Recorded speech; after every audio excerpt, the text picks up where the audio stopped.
Well, I've worked out a way to stop the amp falling off the speakers, and it works really bloody well. And another thing I was going to say is, apart from the fact I've had a few beers, the other thing I was going to say is, basically, I think it's good to have your speakers connected to your amp, especially with the valve amp, because like you'll find that like in a way it kind of almost contributes to a bit of reverb, because you get the sound from your speakers going back, like it goes back through the cabinet and back through into the valves, and it gives you a bit of reverb. It's almost like the difference between whether you're playing guitar like in front of your speakers, where you're getting that feedback going back through your pickups, or if you're playing off to the side.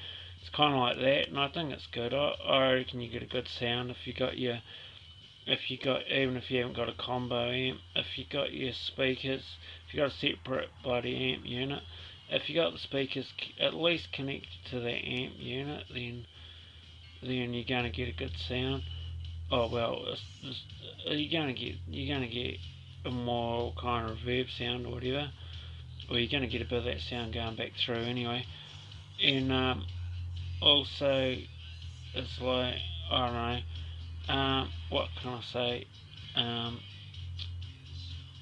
Yeah, that's it. So anyway, that works alright.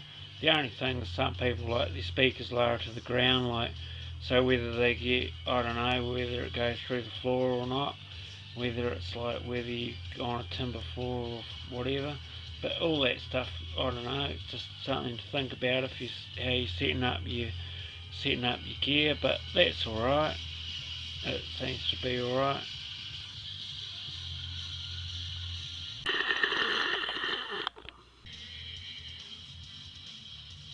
Okay, I am back, and I am actually, I'm not badly drunk. Anyway, I'll do that again.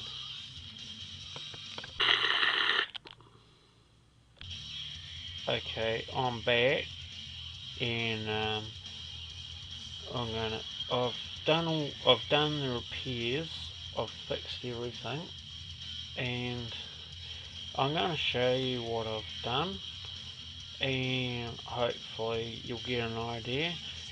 What I'm also going to do is, because I haven't showed you the actual me doing it, I'm going to leave some really good links and stuff. I'm going to leave some good links to websites that will give you the extra information you need, or some of the background knowledge you need, if you want to fix your amp, or take your chance with an old broken one that no one wants, or something like that. So anyway, I'll show you what I've done, okay, and I'm going to leave some important links, and I reckon I'd say check out the links, like watch the video, and I can give you the basic information with all the parts of my videos, and then once you get that basic information, then just check out the links, and that'll give you the rest of the information you need.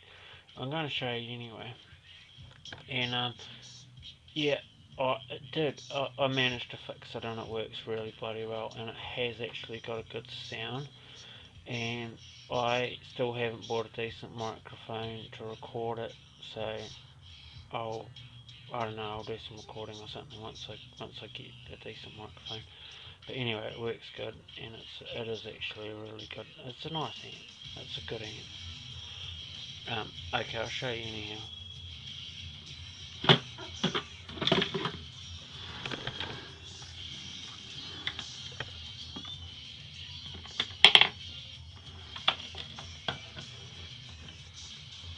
So basically, what the two things I was doing were basically I was gonna fuck, it's plugged in. I just got seriously fucking zapped. I must have touched up under the mains thing. That was a fucking real shock. That was not a joke. That was seriously electrocuted. Oh, fucking hell. Okay, don't do this shit when you're drunk. I mean, seriously, don't do this shit when you're drunk. I just got fucking zapped. That was fucking loose. Don't do this shit when you're drunk. Okay. At least make sure you turn it off or fucking unplug it. Okay. Fuck, I hate getting electrocuted. It reminds me when I was on the farm. Okay, I'm not going to piss around with this too much now because I don't like getting electrocuted.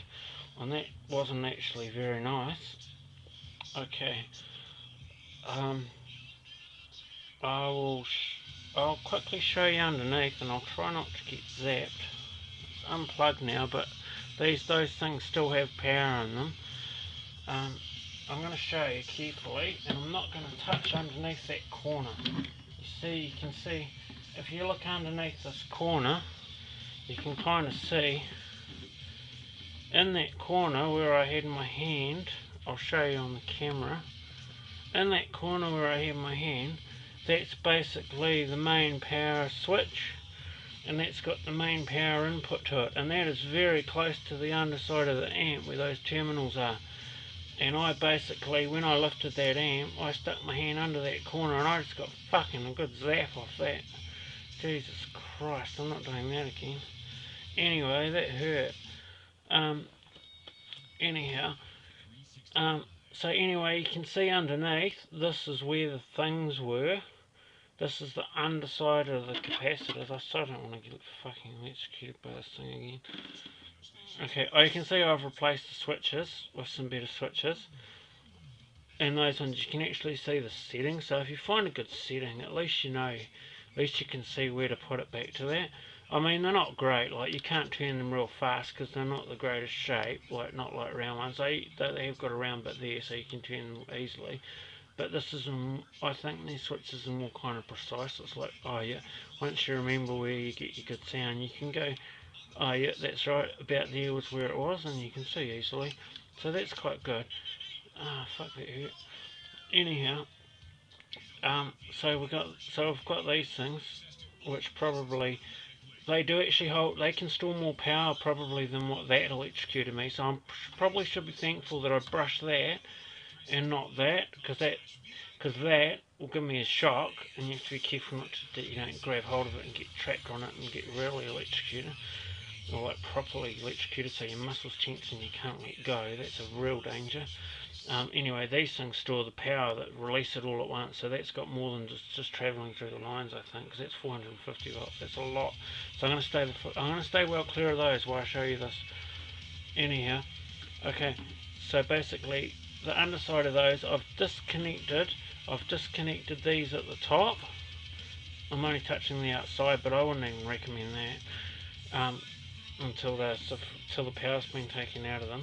Okay, it is now unplugged. I've properly unplugged it now. I'm staying away from that bloody switch.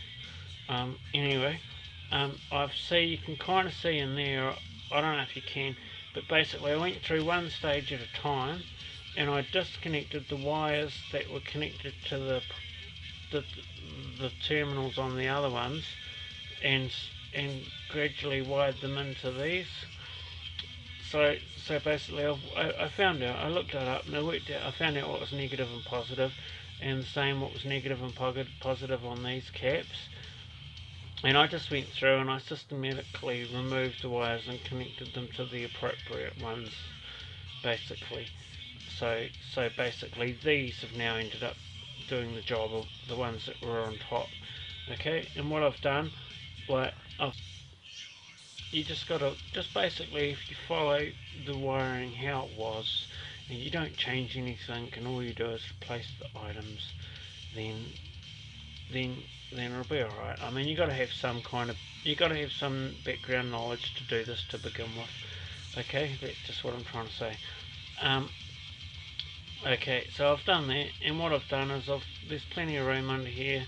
None of the wires are touching, crossed over or arcing out on ones they're not supposed to.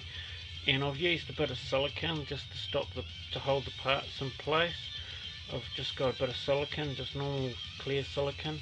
Don't know if you can see that very well, but I've got normal clear silicone, and that just holds those new parts in place to stop them jumping around or earthing out or arcing out on anything. Anyhow, okay, and it works. Well, basically, I've just simply replaced what was there to begin with. Okay.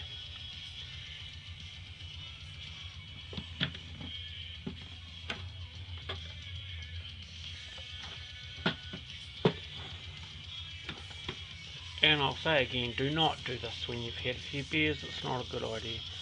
And there you go, you can see the ones on top I've replaced, and newer ones are much smaller. That blue one there, I replaced that, and I replaced those other two. They were the other two ones, and I've replaced them with the blue parts, as you can kind of see.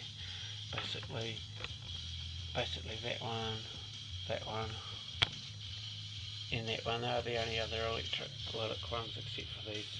And these are not doing anything now. Actually, they're not even connected. They're just there.